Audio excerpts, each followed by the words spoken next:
Entertainment headlines. Entertainment headlines. Entertainment headlines.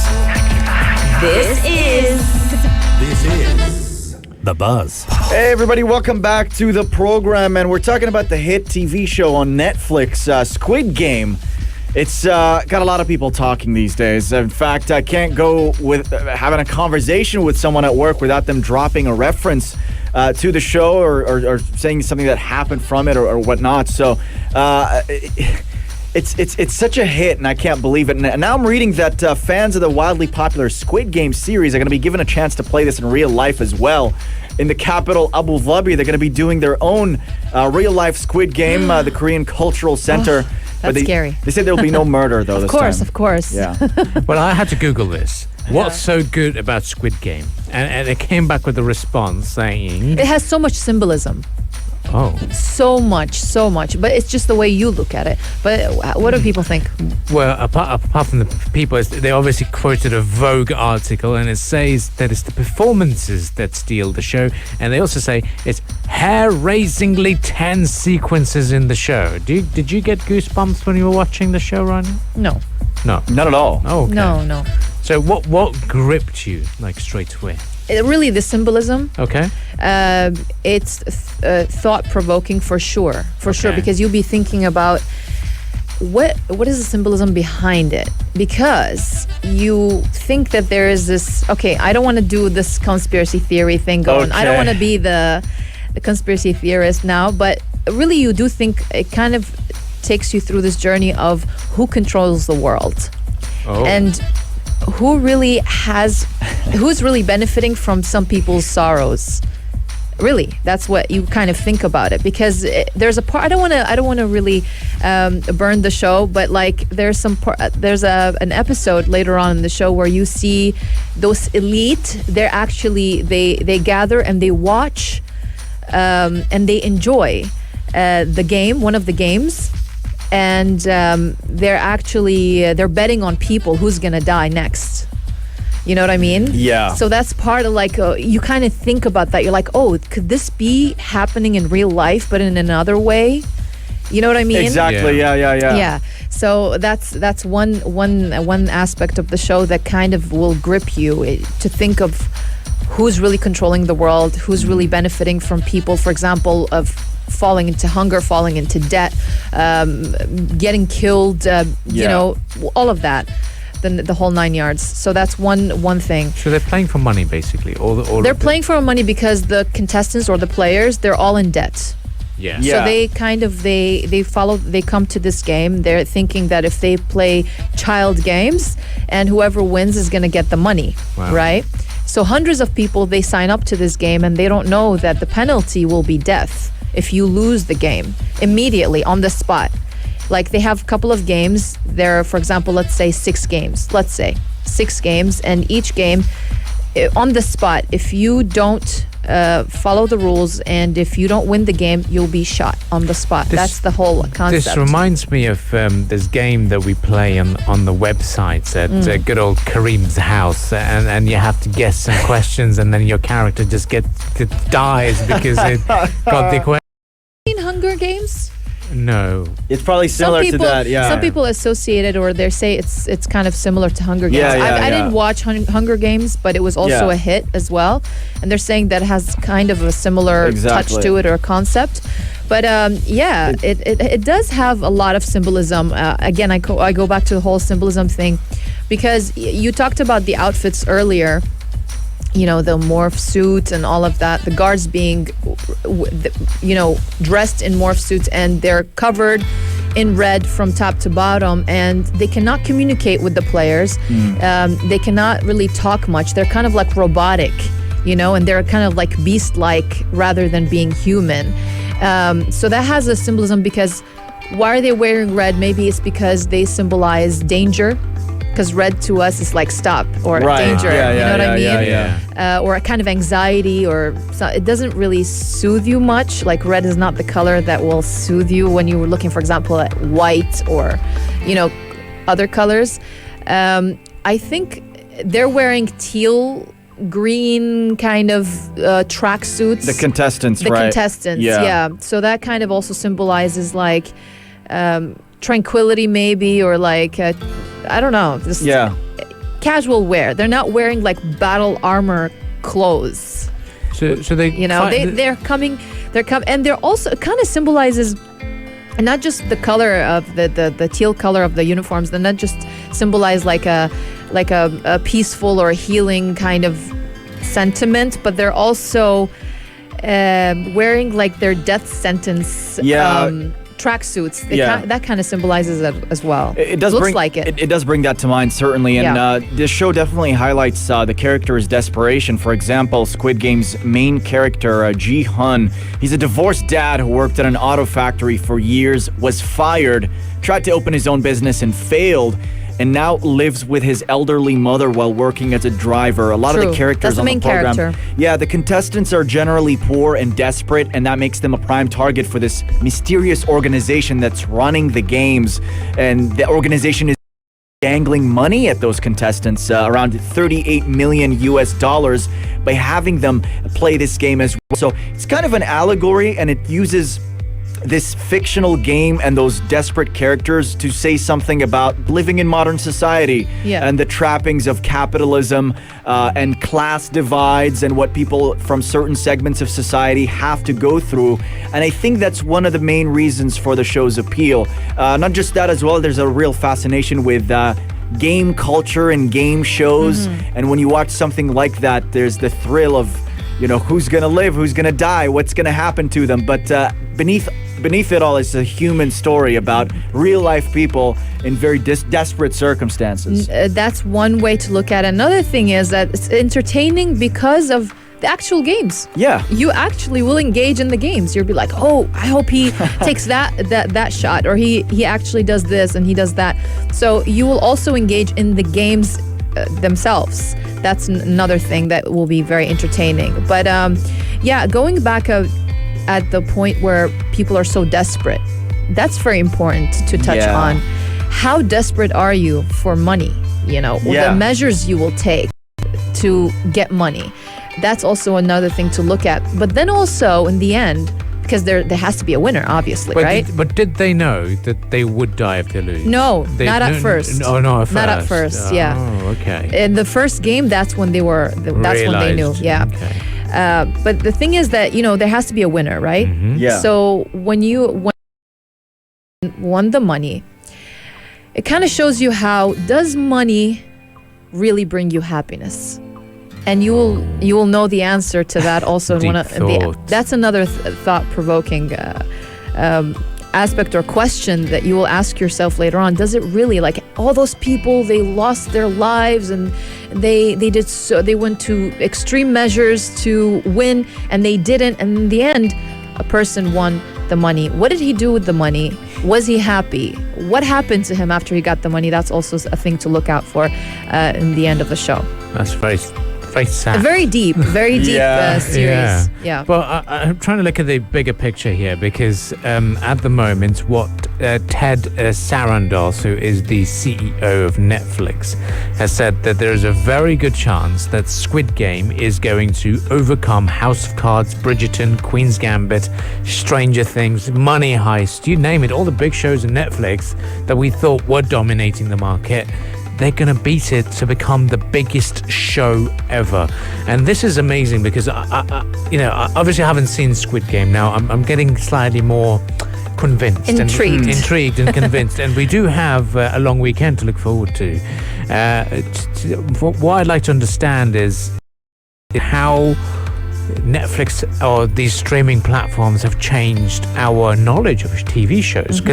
When did we ever think of watching, when we were growing up, I'm going to watch a Spanish TV show? We used to grow up watching the OCs, and we used to grow up on soap operas. In the Arab world, Mexican. Did Turkish dramas, for example. Now Turkish dramas, they're dominating. They're very popular, but I think when I was growing up, obviously we had the shows from the UK, and we had shows from America at times as well. The OC, One Tree Hill, you name it, and we just knew them. We used to get their box sets as well, right? Yeah. Family Guy. We used to watch South Park as well growing up. We used to watch different things as well. And I just can't remember the names off the top of my head. Lost. But then Lost, exactly. Was the Prison Break was huge as Yeah. well. And then suddenly we have this huge promotion of international content. And I love that fact. I think that's the biggest selling point for me, is the fact that now we're watching Casa de Casa de la Pal. Yeah. And then we're watching De Papel. De Papel. And then we're watching this. We're watching Squid Game. And it's amazing. But yes, initially I was still baffled by the fact that they wore morph suits. Why are they still wearing morph suits? But now we have an explanation that they were hiding their identity. But guys, our listeners, shout out to all of you. Let us know on the text lines 4215. And those of you who might be watching this on YouTube, all of you, to drop us some comments and let us know what you think of Squid Game and why do you think it's a show that everyone should be watching and what's so special about it. Absolutely. Do join the conversation in the text lines 4215. Up next, the Pink Caravan is back. Stay tuned to find out more about free breast cancer screenings and so much more on Pulse 95. This is Pulse 95. Pulse 95. It's the Morning Majlis. It's the Morning Majlis. More holidays coming our way this year. This year's still not finished yet, and we still have a lot of holidays coming. The closest one, in fact, is this month, and is going to lie on the 21st of October. That's a Thursday, so we will be having a 3-day holiday. The UAE government did announce that the government sector employees will have a public holiday on Thursday, October 21st, to mark the Prophet Muhammad's birthday. The Federal Authority for Government Human Resources made this announcement, in fact, yesterday. And this holiday is marked by observance rather than celebration. So the festivities there will be kept to a minimum for sure. And public and private sectors in the Emirates, typically they have unified holidays. But we're very excited for this holiday, 3-day holiday. Absolutely. And the birthday of Prophet Muhammad is typically celebrated on the 12th day of Rabi' al-Awwal. In Arabic, we call this holiday Eid al-Mawlid al-Nabawi. And it's less of a celebration and it's more of an observance this time around. And it's encouraged for Muslims to spend the day connecting with God spiritually, either by fasting or reading the Holy Book. Muslims also commemorate the anniversary of the birth of God's messenger as well, Prophet Muhammad, born in Mecca in Saudi Arabia in the year 570 of the Gregorian calendar. And it is observed on the 12th day of the Islamic month of Rabi' al-Awwal, which is the third month of the Islamic year. And it's going to be an interesting time for a holiday. Weather's getting a lot better. The expo's taking place. Yeah, there's so much to celebrate with, because now what we do understand is it's going to get very busy. And me, in fact, getting a lot of HR emails saying, look, by the way, you cannot compile the Expo holidays with a long weekend or anything in particular to do with a general holiday period. So be mindful of that. But it's great. I think in October, this is taking place 21st. The weather is better. At the moment, we're only into the 11th or the 10th day of the month. And guys, I think it should get better by the 21st. So it'll be great to see how hotels are preparing for it. Are they excited to welcome too many people, or are they too full already because of the delegates visiting the expo? But looking at the expo, guys, it's a great way of celebrating your day off, to be honest. Now, you can expect cultural events because it is the National Day of St. Vincent and Grenadines at 10:15 a.m. Now, I used to get confused. Whenever they say there's a national day of this country, then I used to Google it and find out that it's not their national day. But what they mean by National Day at the Expo is each day there is a national day for each pavilion. Each pavilion has been given a day that they're going to put their flag up in the Wassel Dome. They're going to do their celebration, bring us an artist from their country and bring them over and celebrate it. So that was quite interesting. So the Expo is celebrating a national day of every country, and coincidentally, there's 6 months, and there's going to be 180 days and 180 countries taking part. So it is going to be a lot of fun, guys. So do let us know on the text lines 4215 if you are willing to take part in in the celebrations at the expo, and what are you looking forward to the most? We do know that the Pakistani singer Ali Azmat is going to be there at 8 p.m. to 9:30 p.m. So guys, that's a concert that you've got to attend. It's 95 dirhams to get into the expo, and then you get a free concert out of it. Such incredible news. So let us know on the text lines 4215 how you will be celebrating the long weekend. Absolutely. And we're gearing up for so much on today's program. A slew of stories from around the world that we'll be talking about up next, including the situation from the Taiwan Straits, plus the situation from Lebanon. Power reportedly restored, but how sustainable is this? Stay tuned for that discussion and so much more. Here's Arlissa and Jonas Blue. Hearts Ain't Gonna Lie. Pulse 95. The Morning Majlis. Talking the stories that are shaping headlines. This is Pulse 95.